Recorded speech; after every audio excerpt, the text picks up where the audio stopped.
Muito boa tarde a todos e a todas, muito obrigada por estarem aqui hoje. No âmbito da Sport Integrity Week 2023, promovida pela Sport Integrity Globe Alliance, de 2 a 9 de setembro, o Instituto Português do Desporto e da Juventude, como parceiro, foi convidado para dinamizar uma mesa redonda cujo tema é a proteção de crianças e jovens no desporto, Child and Young Protection in Sport. O meu nome é Raquel Albino, trabalho no Departamento do Desporto na Divisão do Desporto Federado, no Instituto Português do Desporto e da Juventude. Agradeço em nome do IPDJ o convite para esta oportunidade de estarmos aqui a falar sobre esta problemática, que tem sido um tabu na família do desporto há tanto tempo. É também uma oportunidade para divulgar o trabalho em que temos estado envolvidos desde há alguns anos, projetos conjuntos do Conselho da Europa e da Comissão Europeia relacionados com a proteção de jovens no desporto, incluindo parceiros.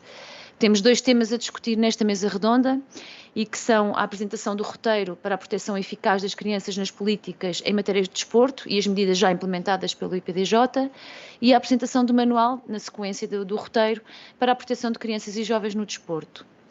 Para tal, convidamos a estar connosco 3 entidades, nossas parceiras, e que tivemos o privilégio de trabalhar na elaboração do roteiro, nomeadamente a representar a Federação Portuguesa de Futebol, Francisca Araújo, coordenadora da Responsabilidade Social da Federação, a representar a Federação de Ginástica de Portugal, Isabel Falcão, responsável pelo seu secretariado, ex-DTN da disciplina de trampolins, elemento que integra o projeto piloto da formação dos guardiões, que fez connosco a primeira formação piloto dos guardiões, e a representar a APAV, Associação Portuguesa de Apoio à Vítima, Carla Ferreira, gestora técnica da Rede Care, assessora técnica de direção, expert na Comissão Europeia para este tema. Agradecemos também a vossa presença e de terem aceito o convite. Feitas estas apresentações, o nosso objetivo é dar a conhecer o trabalho que temos vindo a desenvolver nos últimos anos sobre esta matéria. E assim, passando ao primeiro tema que tem a ver com o roteiro, este trabalho que temos vindo a desenvolver não é específico do futebol ou da ginástica em termos de modalidades, mas temos como parceiros a Federação Portuguesa de Futebol e a Federação de Ginástica de Portugal, que nos apoia e garante a especificidade para a realidade destas modalidades. Neste trabalho são também seguidas as orientações recentes de incluir todas as formas de abuso, seja física, psicológica, emocional ou sexual. Se a política desportiva se concentrar no abuso sexual, outras formas de abuso podem ser vistas como não merecedoras de intervenção.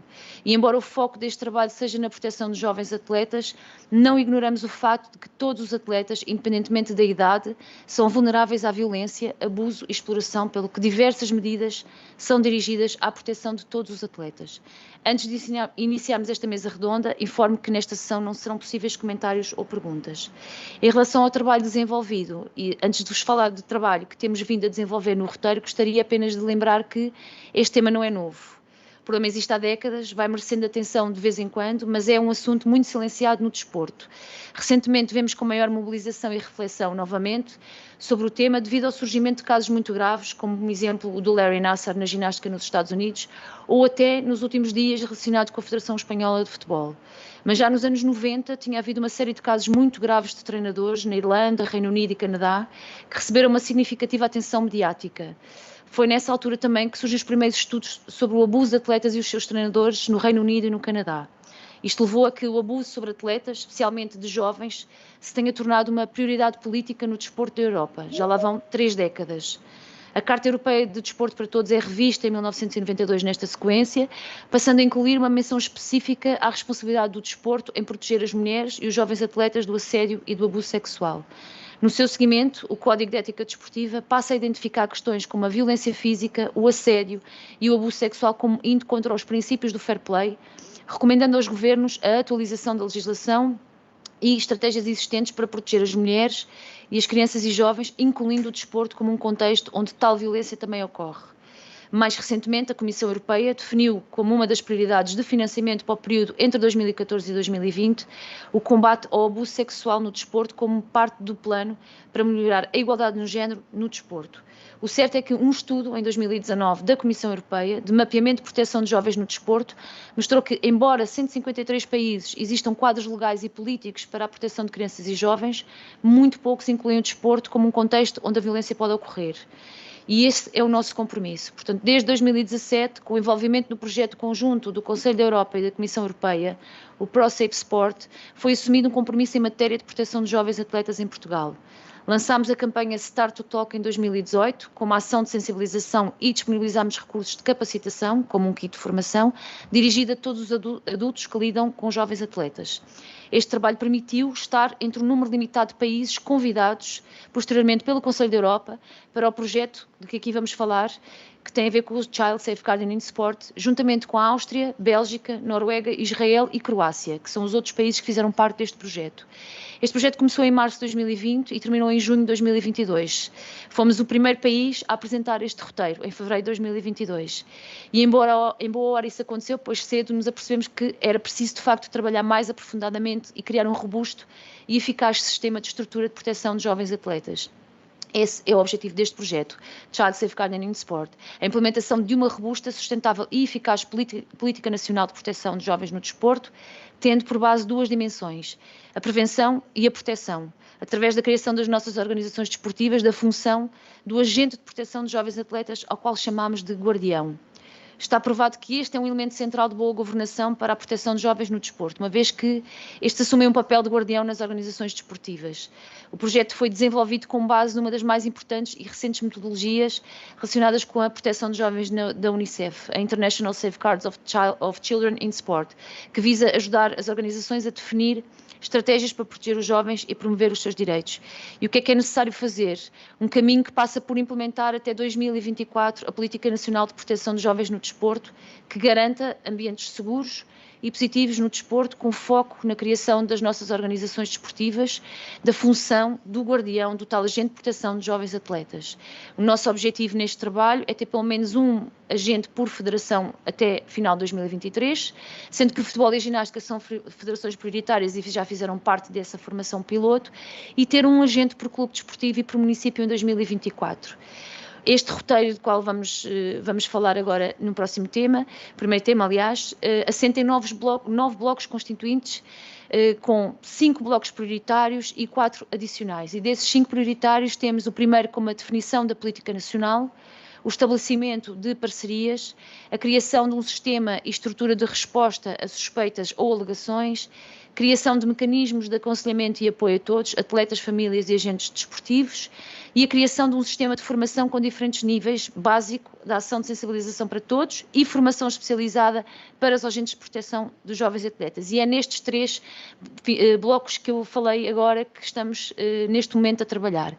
Nos 4 blocos adicionais que o roteiro fala, são os de definição de medidas para a minimização de riscos, definição de códigos de conduta, definição de um sistema seguro de recrutamento e a criação de um sistema de monitorização e avaliação da política e plano de ação, que será abordado mais para a frente. O que é crítico nisto? É crítico implementar a política de proteção de jovens no desporto, que garanta ambientes seguros e positivos no desporto que temos em mãos, mas é crítico que todos tenhamos consciência dos fatores que aumentam a vulnerabilidade de atletas no contexto desportivo. O abuso aumenta em contextos em que há tolerância à violência física e psicológica ou a comportamentos inadequados, em que há relações de poder desequilibradas e de lideranças autoritárias, em que há estruturas de recompensas que criam relações baseadas no medo e na dependência e, portanto, na vulnerabilidade ao abuso do poder. É importante uma mudança na cultura do desporto, uma mudança para uma cultura mais centrada no atleta, que coloque na sua segurança em primeiro lugar. Esta deve ser mais importante do que o sucesso, integrar uma equipa ou ganhar uma medalha. Precisamos também de uma mudança para a cultura onde todas as formas de abuso, sejam elas físicas, psicológicas, emocionais ou sexuais, não são normalizadas ou silenciadas, e onde as fronteiras do que é aceitável e o que constitui uma violação dos direitos dos atletas como seres humanos são bem conhecidas. Uma cultura onde o bem-estar dos atletas e o desempenho desportivo não sejam mutuamente exclusivos. E para isto temos as entidades responsáveis que fazem parte deste roteiro.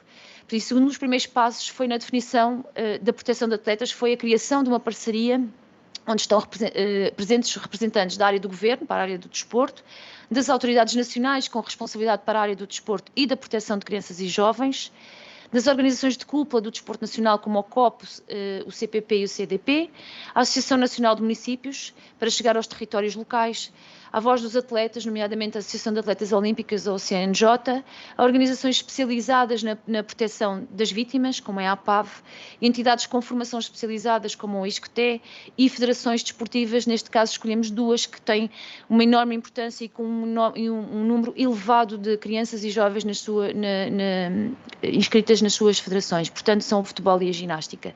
Para além destes parceiros nucleares, temos igualmente mapeado um conjunto de stakeholders que podemos ter necessidade de mobilizar a qualquer momento.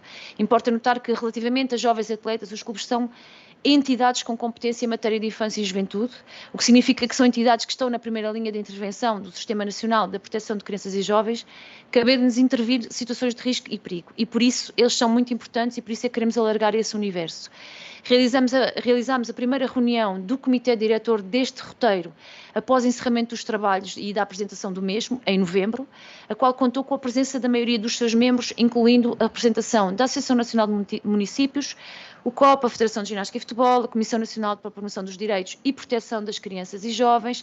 Incluímos aqui as direções regionais dos Açores e da Madeira, convidadas, entretanto, a integrar este grupo de trabalho, e entre outros, e onde foram discutidas as primeiras medidas a serem implementadas. Posteriormente foi criada para o efeito uma página de informação sobre o projeto, onde se podem encontrar recursos e informações de apoio à vítima e linhas de apoio e encaminhamento de situações de violência. Foi também solicitada a partilha desta página criada no portal do IPDJ com informação sobre o roteiro aos membros deste comitê diretor.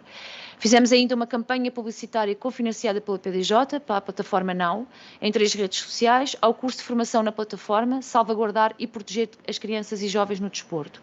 Este curso online, que chamamos de grau 1 para os guardiões, disponível para qualquer pessoa, independentemente das funções que desempenha. Portanto, qualquer pessoa que esteja ligada à área do desporto ou não, pode ir lá fazer esta formação que é gratuita e para quem é treinador, ela é acreditada. Temos neste momento cerca de 2.000 inscrições. Foram criados também documentos de apoio para as formações e foi posteriormente o manual que falaremos mais à frente. Foi efetuado um projeto piloto de formação, como já falei, com as federações desportivas para a figura do Guardião Nacional, que é aquele que vai estar nas federações, e já tivemos 3 momentos de formação, uma delas que ainda vai decorrer em outubro com as professoras Ruta Agulhas e Joana Alexandre do Isqueté, que também fizeram parte dos trabalhos deste roteiro. Estas formações de nível 2 e 3 são formações mais específicas e necessárias para o desempenho do papel do guardião. A partir de novembro vai ser promovida a formação para a figura do agente de proteção local, que é aquele que será para os clubes, junto das câmaras municipais e clubes locais, conduzida pela APAV e pelo IPDJ.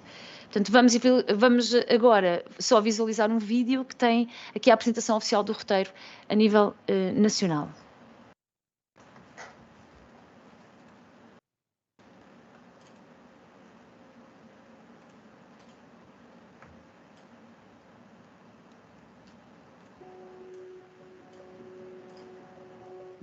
O desporto tem um papel importante no desenvolvimento das crianças e jovens, marcando pontos em diversos aspectos das suas vidas, como a saúde e o bem-estar.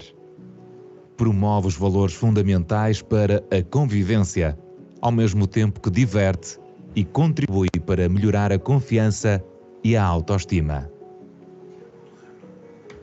Apesar de o desporto ser, por norma, um contexto seguro e de empoderamento, as crianças e jovens podem estar sujeitos a diferentes formas de violência na prática desportiva. Compete aos adultos protegê-los, contribuindo assim para a criação de ambientes mais saudáveis.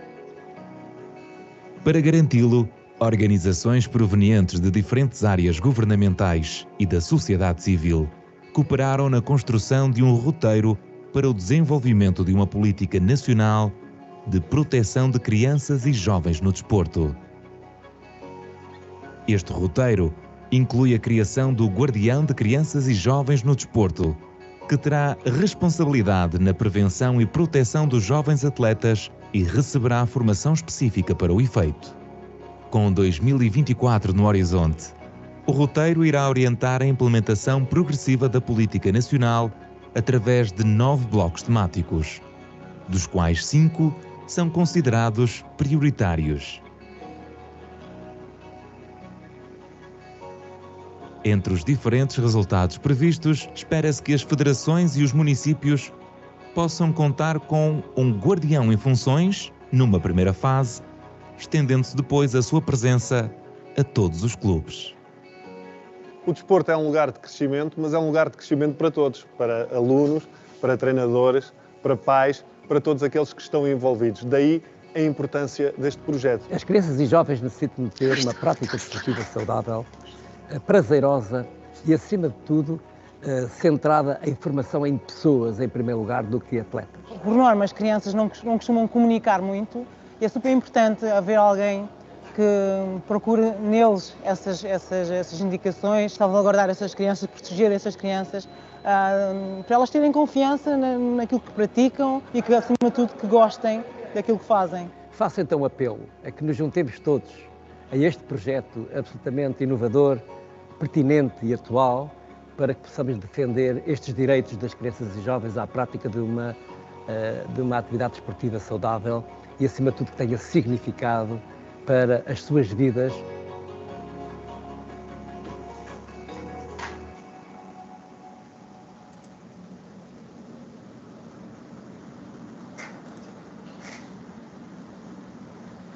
E feita aqui a apresentação deste vídeo que foi na altura apresentado do roteiro em fevereiro de 2022 e sobre o tema, pergunta à Francisca, e vou aqui passar a palavra à Federação Portuguesa de Futebol, sobre estas medidas já implementadas, o que é que a Federação, após a apresentação do roteiro e a implementação de algumas medidas previstas, está a trabalhar neste momento na área da proteção do safeguarding? Francisca. Olá, mais uma vez obrigada pelo convite. Eu agradeço já o convite do IPDJ, desejo uma boa tarde a todos e também felicito o IPDJ por este projeto, que é sem dúvida um projeto muito diferenciador e até inovador em termos europeus. Há muitos países em que não estamos nesta fase ainda sequer do que está a acontecer aqui em Portugal. Relativamente a este tema, pronto, é um tema muito importante para a Federação Portuguesa de Futebol. Esta área é uma das 11 políticas do nosso Plano Estratégico de Responsabilidade Social, aprovado pela nossa direção. Temos estado a trabalhar já há alguns anos neste tema, também em grupos de trabalho da UEFA, e em que temos ido implementar ao longo do tempo algumas das medidas. Começámos também implementando algumas medidas no nosso processo de certificação das entidades formadoras, em que foram começando sendo exigidos alguns requisitos aos clubes para serem certificados, para terem este selo de entidade formadora, nomeadamente a questão do registro criminal, exigido a todo o staff que trabalha junto aos atletas de formação, mas também que nesta época já estará em vigor, a exigência de diplomas e de formação ajustada aos clubes, ajustada também a este grupo de pessoas que trabalha junto destes atletas porque achamos que, sem dúvida, que a formação e o despertar para o tema e não fazer tabu disto é sem dúvida muito, muito importante para começarmos aqui a construir um caminho e a mudar um pouco aqui a trajetória. Relativamente outras situações, nós estamos também a trabalhar na atualização do nosso Código de Ética e Procedimentos com estes temas, a atualizá-lo. Okay. É também uma das medidas que vocês, entretanto, implementaram. Exatamente, pronto. Dentro do que falei há pouco do nosso plano estratégico, temos várias medidas, no fundo acaba por ser sensibilizar todos os agentes. Acho que é sem dúvida uma das principais formas de trabalhar o tema, é sensibilizar os agentes de formação, incluir sempre este tema no plano de formação da Federação do staff que trabalha com as seleções, mas também na parte dos treinadores dos clubes. E a questão final, o sistema de reporte e as linhas de apoio, que também divulgá-los, também é sem dúvida uma forma de dar seguimento também aos casos que vão aparecendo. Pronto, assim, em traços gerais. E vocês têm sentido alguma dificuldade na abordagem deste tema ou na implementação das medidas relacionadas, sobretudo com a violência? Sentem alguma dificuldade junto dos clubes? Não sei, enfim. Alguns entraves, sim. As mudanças acarretam sempre algumas dificuldades, no fundo, mas no caso, por exemplo, no caso da certificação, neste momento, os clubes já encaram isto como um requisito, por isso não tem havido, já percebem que isto são exigências, exatamente, já percebem que isto são exigências do processo e que sem elas não vão obter este selo de entidade formadora. Ok. E a nível internacional, vocês estão a fazer algo já fora deste contexto do roteiro? Estão a fazer alguma coisa diferente? A tentar implementar alguma medida diferente? Não? Como é que as coisas têm estado a decorrer? Em termos internacionais, as práticas são bastante semelhantes em países com o mesmo nível de desenvolvimento, não é? No fundo, porque mesmo, por exemplo, na Europa, na UEFA, nós somos 55 países, 55 federações, em que têm níveis de desenvolvimento e aspectos culturais muito diferentes, o que impossibilita que, em alguns casos, as regras sejam iguais para todos, ou seja, acaba por ser difícil em alguns países a UEFA, por exemplo, exigir algumas normas, pronto, no fundo, democratizar isto para todos, mas acho que cada vez mais as áreas técnicas estão sensibilizadas para estes temas, como a Raquel disse no início, são temas que estão na ordem do dia diariamente, Sim. Por isso acho que ninguém pode fugir disto e achamos que rapidamente acho que vai conseguir ser cada uma vez prática mais comum. Exato, cada vez mais atentos a estas questões e cada vez a intervir mais para que não voltem a acontecer. Ainda agora, recentemente, como disse há pouco, no futebol espanhol, portanto, as notícias mais recentes vimos o que é que aconteceu e, portanto, e as medidas que, entretanto, foram tomadas após esta situação, que enfim, também é preciso perceber onde é que começa e onde é que acabam o consentimento e todos estes conceitos, não é, de violência, para perceber onde é que podemos agir e onde é que podemos intervir. Obrigada, Francisca, pelo testemunho, obrigada por estar aqui mais uma vez. E eu faço as mesmas perguntas à Isabel, da ginástica. Isabel, obrigada também por ter vindo, por estar aqui. E em relação às medidas do roteiro, Isabel, que dificuldades é que vocês têm sentido? Ou o que é que tiveram a fazer, entretanto, após a apresentação do roteiro? Que medidas foram implementando e que dificuldades é que têm sentido em relação a isso? Boa tarde a todos, obrigada pelo convite. Em nome da Federação de Ginástica de Portugal, para nós é um gosto e um interesse participar no trabalho deste tema. A ginástica é sem dúvida uma modalidade que trabalha com crianças muito jovens, com idades muito precoces, e cada vez mais sentimos a necessidade de que todos os agentes desportivos envolvidos tenham formação e estejam alertados para todo o tipo de constrangimentos que possam surgir da sua ação. Na Federação, nós temos tido desde alguns anos já um módulo de ética para treinadores no curso de grau 1. Entretanto, esse módulo está a ser revisto para poder estar mais atual com estas formações todas e com este projeto. Por outro lado, conseguimos, durante o último ano, rever o Código de Ética da Federação.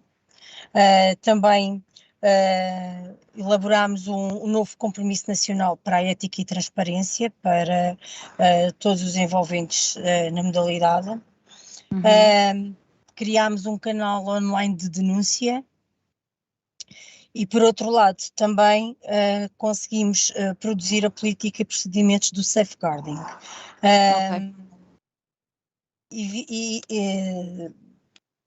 Conseguimos no nosso site ter estas coisas. Eu, se não se importa, vou partilhar aqui só a imagem do nosso site. Por favor. Vamos ver se corre bem já.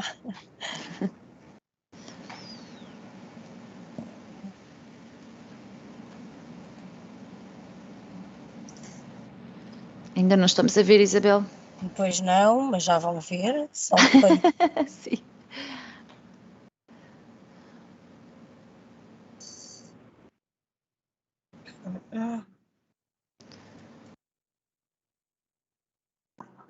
Estava aqui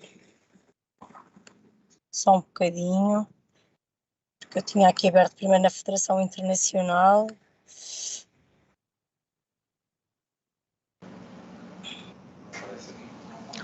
Pronto. Não sei já se estamos a ver. Pronto. Sim, sim. Este é no nosso site, nós temos um separador dentro da Federação, temos um separador do safeguarding, onde estão enunciados os principais objetivos, e criámos vários apontamentos onde as pessoas podem consultar a política e os procedimentos, participar um caso, o regulamento antidopagem, e aqui embaixo uma autoavaliação para as pessoas perceberem, no fundo, em que estado estão em relação ao safeguarding. Temos aqui as 8 medidas internacionais também. Ok. E temos recebido, no caso eu vou abrir aqui o do caso, porque se calhar é o que é mais interessante, a forma como está. Nós criámos 3 e-mails para ginastas, treinadores e juízes, ou seja, não é só propriamente para os atletas, no nosso caso os ginastas, mas também para os outros agentes. Vamos recebendo algumas denúncias, não é? Ainda não tivemos assim nada de gravíssimo. Pois eu ia perguntar se vocês de facto tinham já algum registro de casos que eventualmente possam ter aparecido nestes últimos tempos, já que existe essa plataforma. Não há assim casos gravíssimos, há sempre a criança que se chateia com o treinador e vai embora e a mãe decide dizer que não gosta do treinador, pronto, esse tipo de coisas. Também usam muito estes e-mails para fazer denúncias de outras coisas que não têm a ver propriamente com comportamentos, nem com relacionamentos, nem com nada. Pronto. Na Federação foi isto que fizemos, estamos realmente, investimos num plano de comunicação com os clubes. Sentem alguma dificuldade na resposta dos clubes a estas medidas ou não? Tal como a Francisca diz, a mudança é a mudança, não é? Tudo é um processo e os processos deverão demorar o seu tempo. Na ginástica, as metodologias de treino estão enraizadas de há muitos anos e talvez agora com este grupo de treinadores mais jovens e que estão despertos, se calhar, para outras atitudes, possamos fazer um trabalho mais contínuo. Não quer dizer que os treinadores mais antigos, eu falo por mim, que no próximo mês comemoro 30 anos de carreira treinadora e estou completamente alerta para este tipo de situações cada vez mais, não é? Claro. Mas pronto, tudo é um processo e acho que as pessoas ainda demoram a perceber que se calhar com estes casos mais mediáticos, e nomeadamente depois dos Estados Unidos, com os casos mediáticos e o que vai aparecendo mesmo nas outras modalidades, os treinadores passam a estar mais despertos, os juízes e todo o pessoal, os dirigentes, mais despertos para este tipo de ações, não é? Por isso tem sido mais essas dificuldades, as mudanças e o processo que demora o seu tempo, como é óbvio. Claro, claro. Isabel, e a nível internacional, vocês têm tido indicações da Federação Internacional nesse sentido, formações eventualmente que possam ter na vossa federação?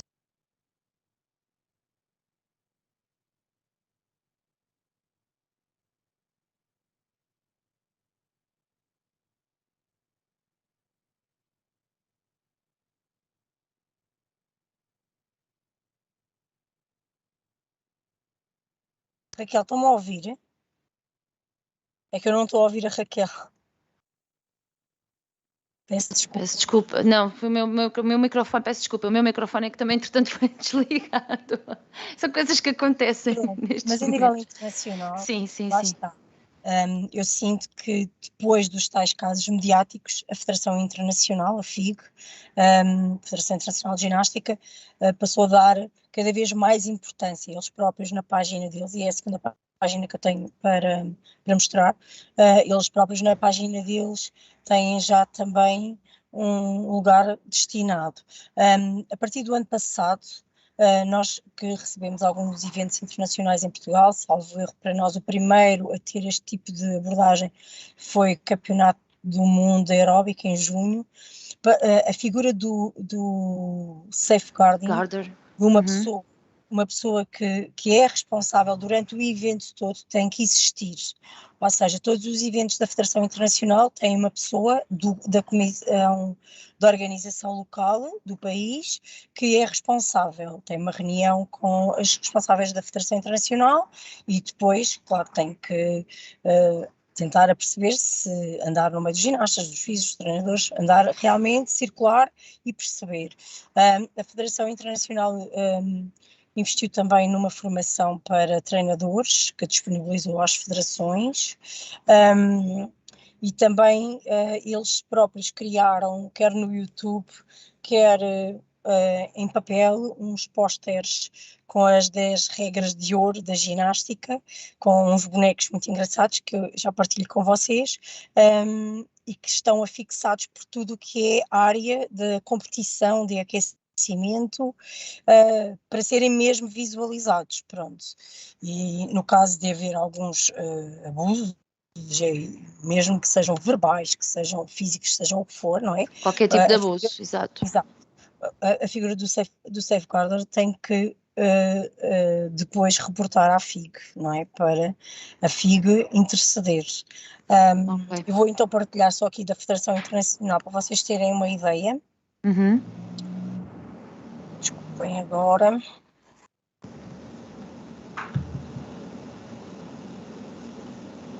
Pronto, esta é a página da Federação Internacional. Eles têm aqui na parte de cima tudo o que é mais completo de safeguarding, e depois eles têm estes três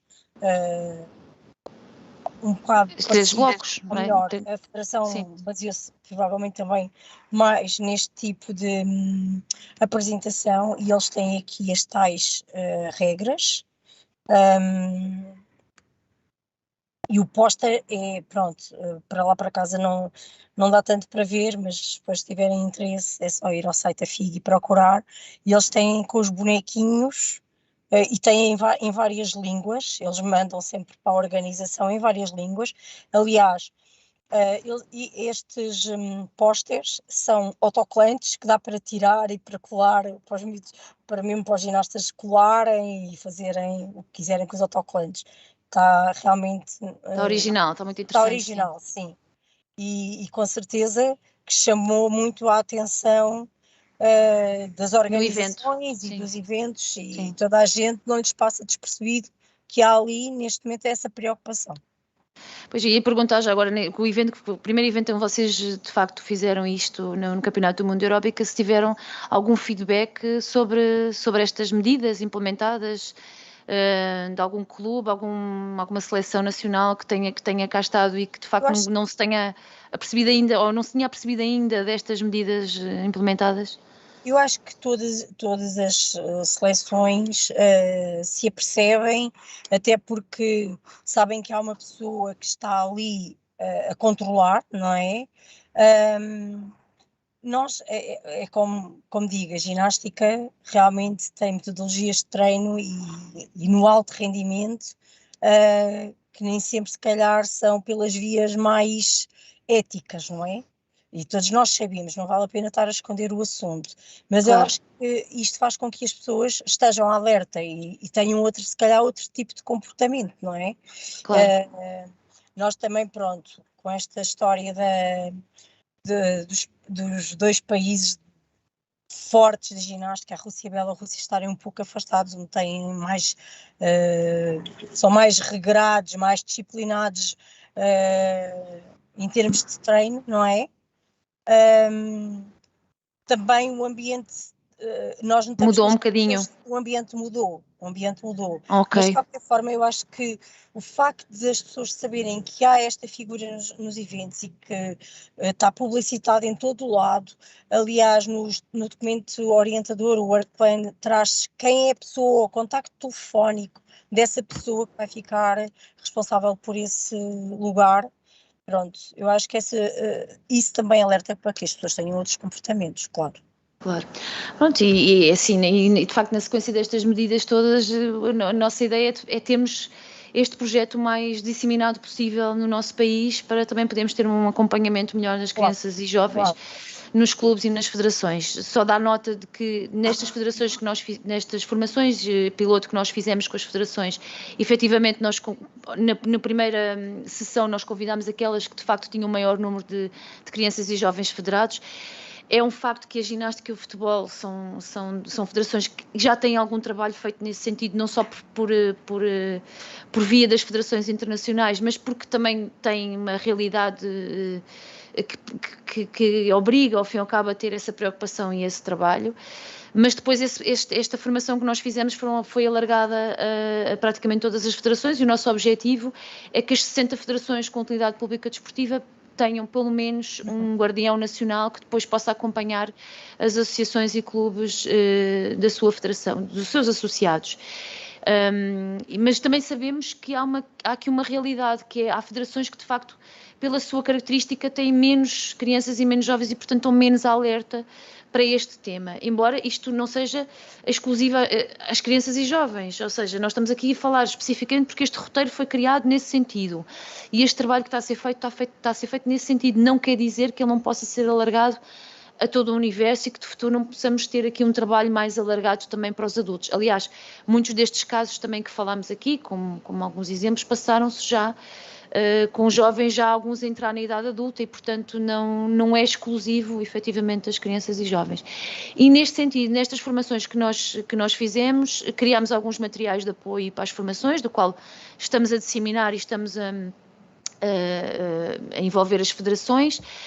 Nós construímos, que era uma das medidas que estava prevista neste roteiro da formação, construímos um manual em conjunto com a APAV, que fez um excelente trabalho, e que é o segundo tema desta nossa mesa, que é o Manual para a Proteção de Crianças e Jovens no Desporto, que ele está disponível neste momento no site do Instituto.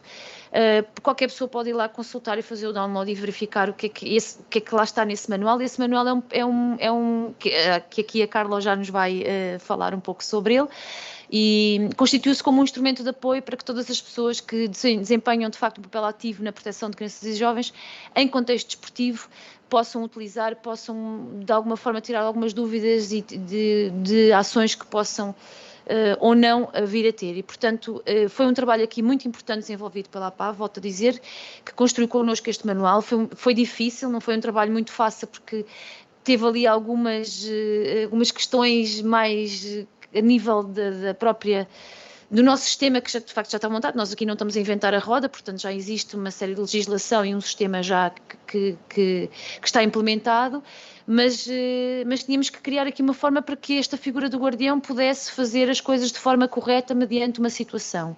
E portanto é uma ferramenta de trabalho que disponibilizamos, como disse há pouco, no nosso site de forma gratuita, que pode ser utilizada por qualquer pessoa em qualquer situação que esteja relacionada com este tema. E portanto eu pedi agora a palavra à Carla, que nos faça aqui uma pequena abordagem que contextualize também o trabalho que a APAV faz.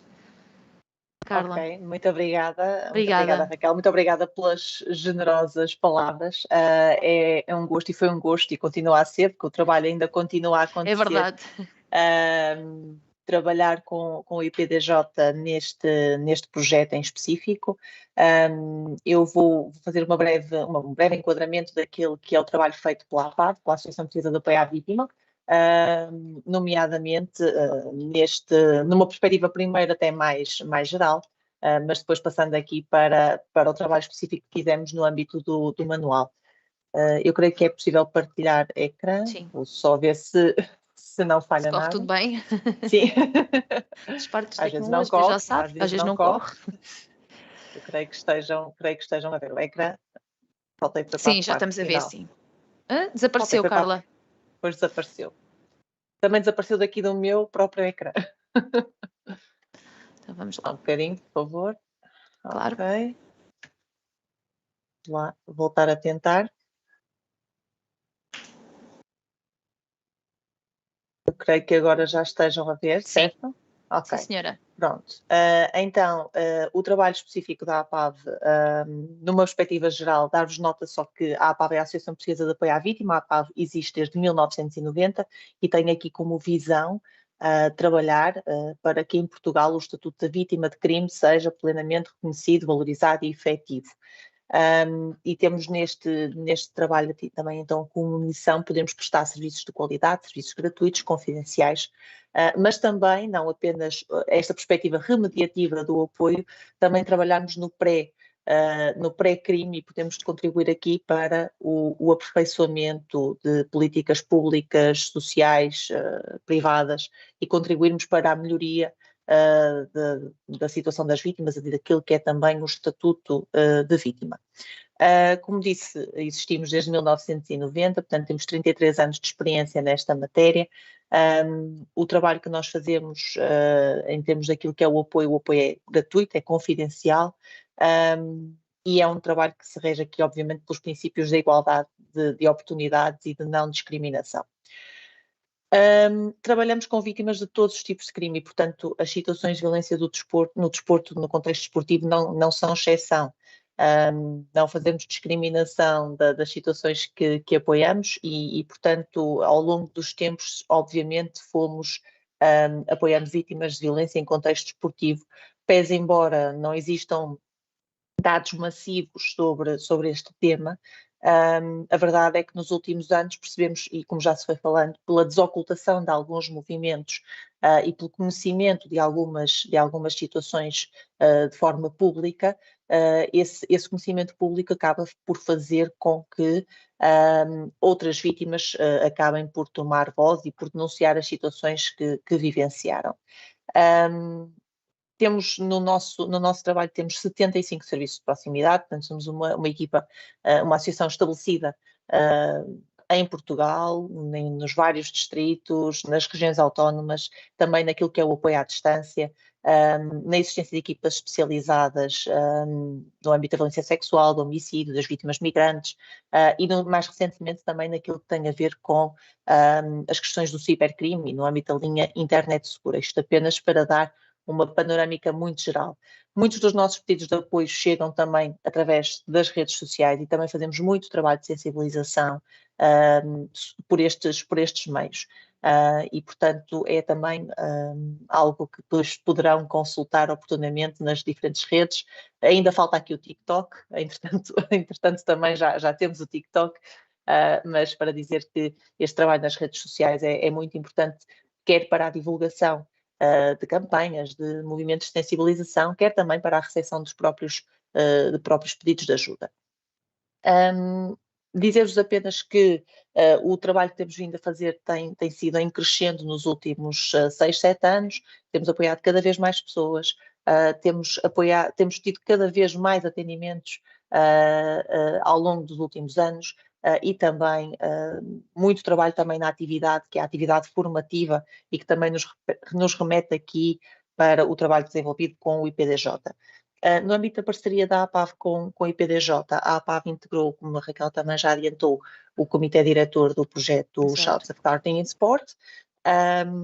Mais à frente, um bocadinho depois desta integração, a APAV então, em conjunto com o IPDJ, fez a produção do manual para a proteção das crianças e jovens no desporto, que tem esta capa e que já vamos explorar, e por isso é que eu dizia, e vamos continuar, porque brevemente vamos então iniciar a formação para os elementos das federações, dos guardiões locais, exatamente. E, portanto, vai começar ainda em outubro, portanto, em outubro já vamos estar a fazer esse trabalho um pouco por todo o país.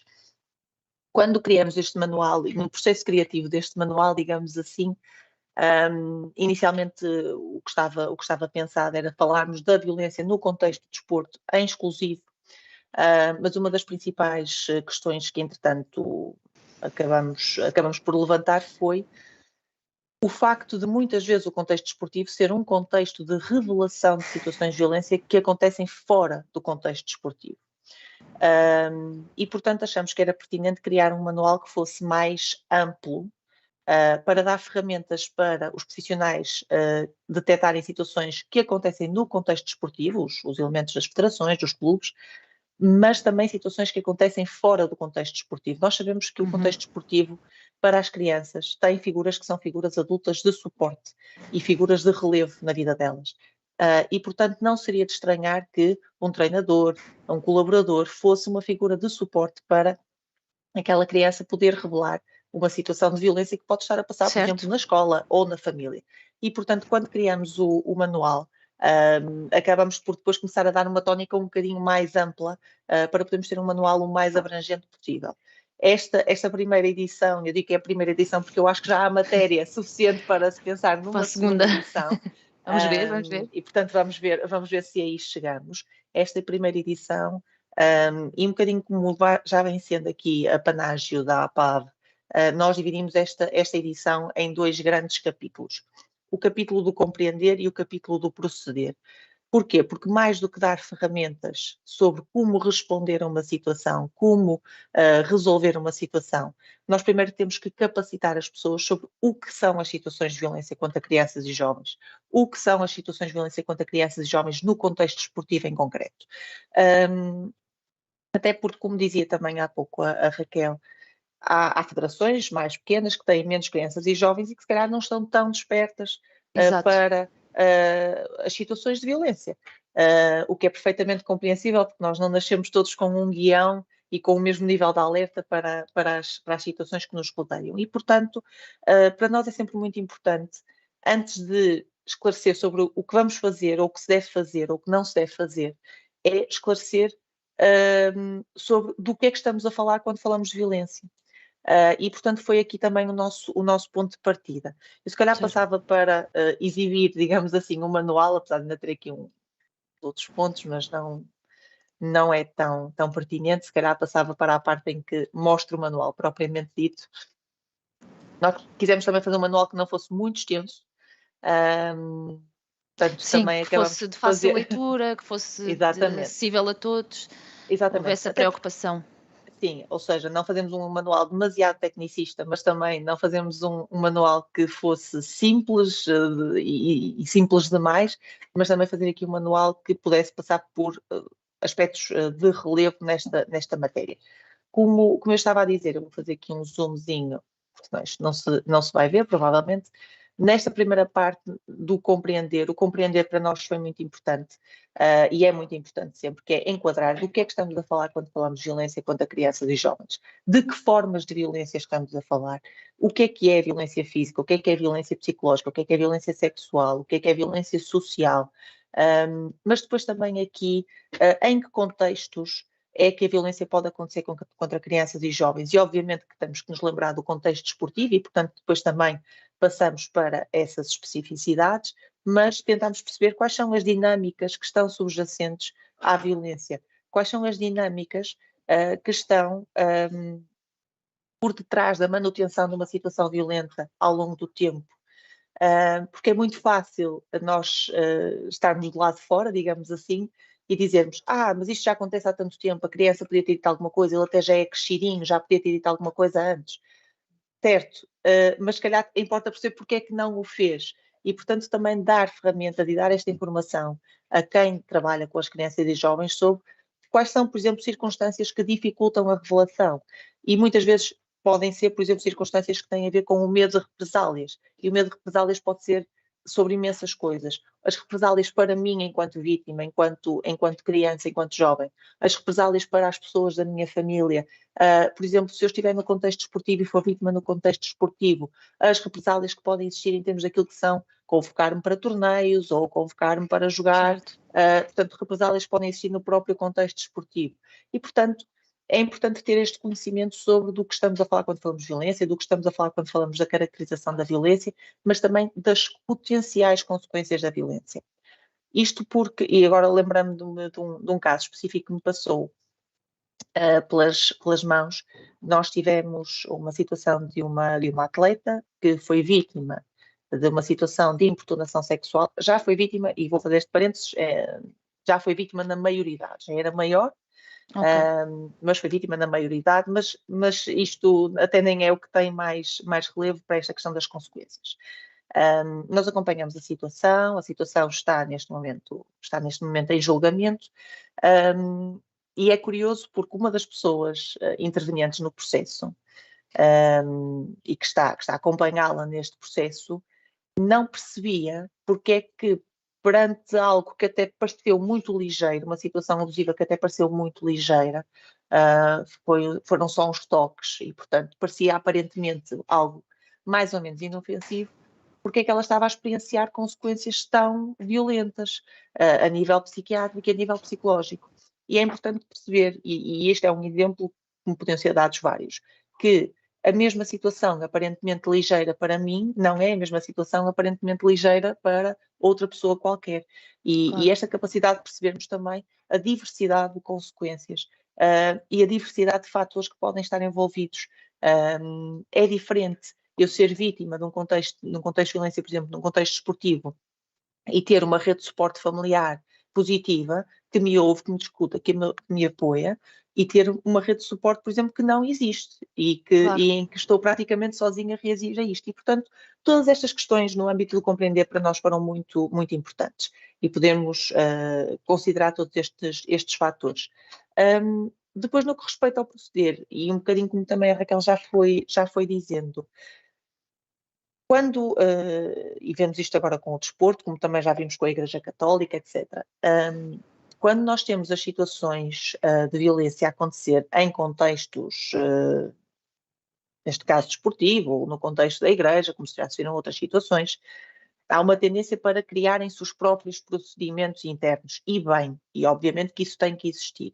A questão é que estes procedimentos não podem estar desligados daquilo que são as nossas obrigações legais, civis, enquanto cidadãos. Exato. Não adianta criar um sistema interno de não se conhecer qual é o sistema formal de resposta externo. Claro. E no caso das crianças e jovens isto é particularmente relevante. Isto porque em Portugal, sem prejuízo obviamente dos instrumentos legais estrangeiros, em Portugal nós temos um sistema de proteção de crianças e jovens em perigo. E, portanto, há obrigações legais que temos que cumprir quando suspeitamos que uma criança está a ser vítima de violência. E sem prejuízo da investigação que se possa fazer interna sobre apurar de responsabilidades, proteção que podia ter acontecido e não existiu, etc., etc., há obrigações legais que existem e que impendem sobre todos nós enquanto cidadãos no que respeita às crianças e jovens. E, portanto, para nós foi importante também clarificar o que é o sistema de proteção de crianças e jovens em perigo em Portugal. Que lei é esta? A que é que ela obriga? O que é que ela orienta? O que é que são situações de urgência para esta lei? O que é que nós devemos fazer quando estamos perante uma situação de perigo? O que é que esta lei nos diz? Mas depois também aquilo que é a obrigação penal e criminal que pode existir no âmbito da violência contra crianças e jovens. A obrigação de denunciar criminalmente os atos de que aquela criança ou jovem pode ter sido alvo. E é muito importante também destacar duas coisas. E por isso é que estão aqui dois conceitos diferentes, que são o processo de tutela educativa e o processo de crime. Há atos de violência praticados contra crianças que são praticados por outras crianças. Exato. Inclusive no contexto desportivo. E, portanto, é também importante para os agentes que estão no contexto desportivo perceberem que, a partir dos 12 anos, as crianças que pratiquem crimes, obviamente não vão ser presas, não é isso que estamos a falar, mas se praticarem crimes, devem as situações ser denunciadas, porque elas, com essa denúncia, vão ter um processo de tutela educativo cujo objetivo é reeducá-las para o direito. E, portanto, todos estes meandros que depois podem, obviamente, explorar no manual, são importantes também trazer para que, ao criarem-se procedimentos internos, como é esta resposta do contexto desportivo, e que eu já vou também mostrar o famoso fluxograma que acabou por se criar, o fluxograma que se criou nesta... que é sumariar algo... Exatamente, mas é sumariar uma coisa que é muito complexa.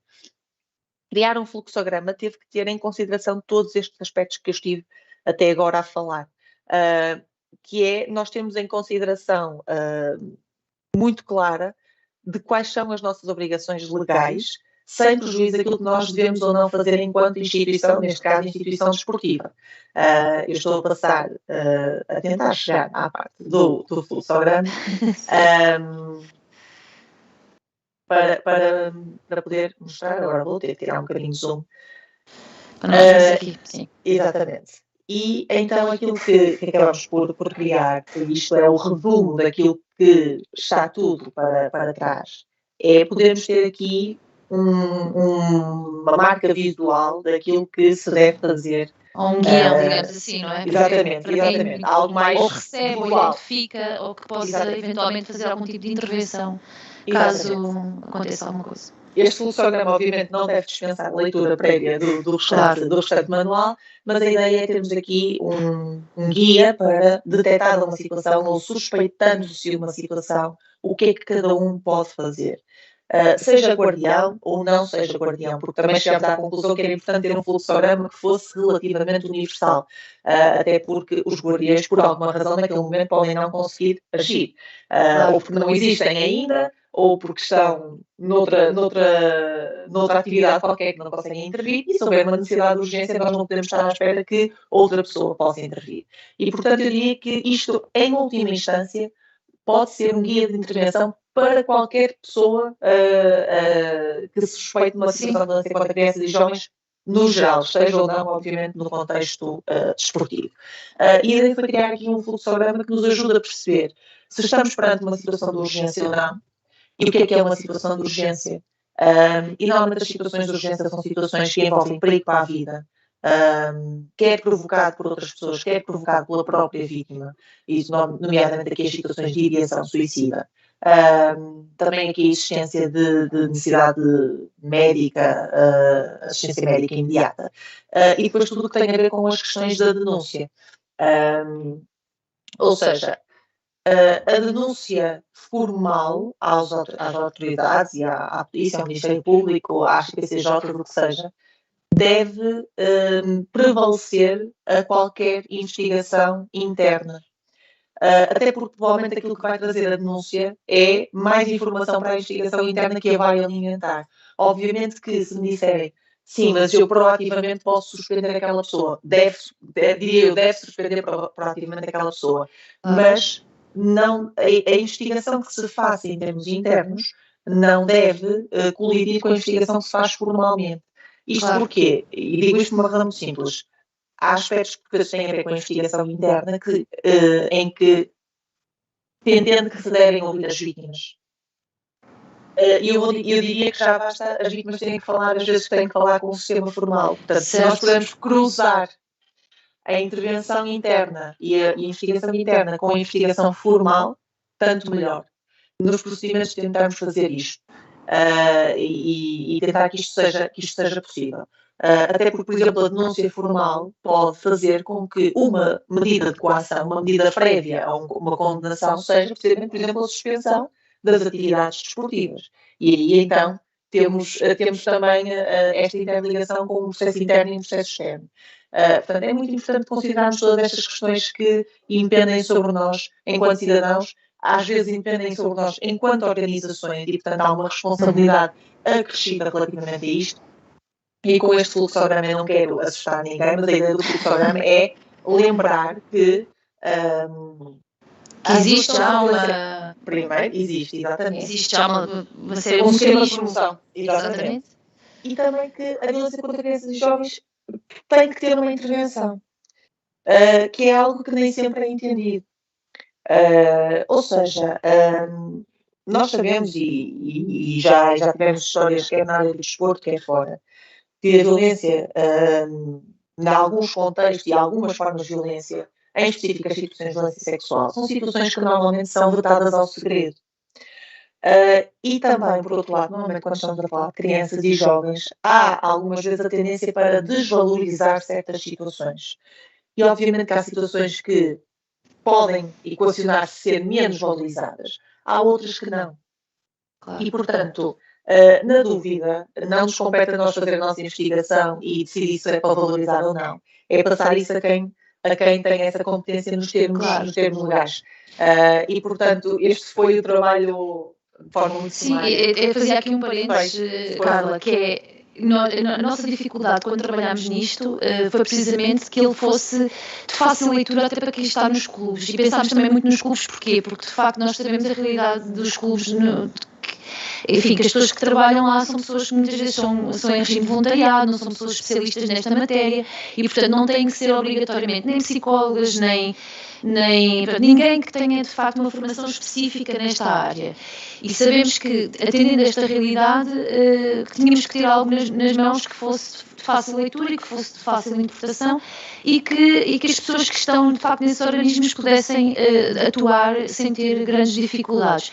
Conhecer de facto os mecanismos que já existem, conhecer a legislação e ter aqui um manual que fosse de alguma forma algum apoio que servisse não só de formação, mas de complemento a alguma questão que entretanto aparecesse, mas também que numa situação de emergência pudessem atuar e dirigirem-se às autoridades competentes para o efeito. Não queremos que um guardião aqui, seja a nível das federações, seja local, este agente de proteção que nós chamamos de guardião, chamamos assim esta figura, que tenha um papel demasiado interventivo, que não faça demasiadas perguntas, que não tenha esse papel, que não se substitua àquilo que já são as autoridades e o sistema que já existe. Precisamos sim que essa pessoa de facto tome as providências necessárias internamente dentro da sua federação, dentro do seu clube e que de facto tome e denuncie, não é? Porque de facto temos aqui um problema, é que durante estes anos todos nós tivemos, se calhar, vários casos, muitos deles nunca foram reportados, nunca foram denunciados, nunca foram tratados, precisamente porque há um desconhecimento das coisas e felizmente com o tempo estamos a mudar um bocadinho as mentalidades e a forma de olhar para isto. Temos ouvido falar aqui em alguns casos, mais recentemente mais mediáticos, mesmo em Portugal, alguns se calhar não tiveram qualquer seguimento jurídico, digamos assim, mas de qualquer forma eles apareceram, eles foram discutidos, foram falados e de alguma forma já vamos tendo aqui algum conhecimento da realidade.